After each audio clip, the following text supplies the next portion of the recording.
लग्नाच्या जेवणातून 40 लोकांना विषबाधा, गोरेगाव तालुक्यातील बबई येथील घटना गोंदिया। लग्नाच्या जेवणातून 40 लोकांना विषबाधा झाल्याची घटना गोरेगाव तालुक्यातील बबई येथे घडली।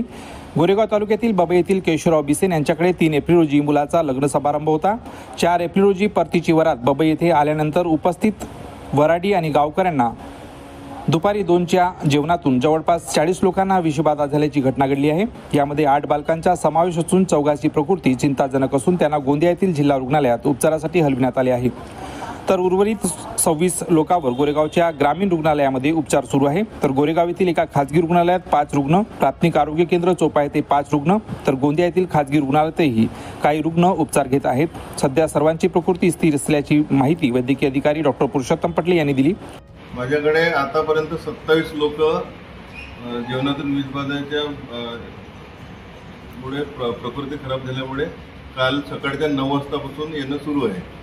त्याच्यापैकी आम्हाला 4 रुग्ण रात्री 1 वाजता तब्येत जास्त खराब झाल्यामुळे उलटी कंट्रोल न होत असल्यामुळे गोंदियाला आपल्याला त्यांना संदर्भित सेवा द्यावी लागली। सध्या माझ्या इथले पेशंट स्टेबल आहे, त्यांना सलाईन आणि इंजेक्शन सुरू आहे।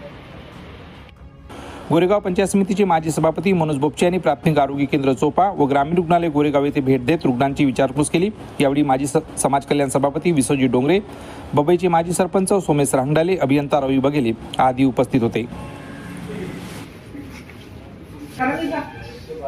त्यातील बबईमध्ये एका बिसेन परिवारामध्ये लग्न समारंभ होता आणि त्यात अनेक लोकांनी जेवणाचा आस्वाद घेतला, पण त्यांना जेवणाच्या नंतर काही लोकांना उलटी आणि हगवण ही सुरू झाली।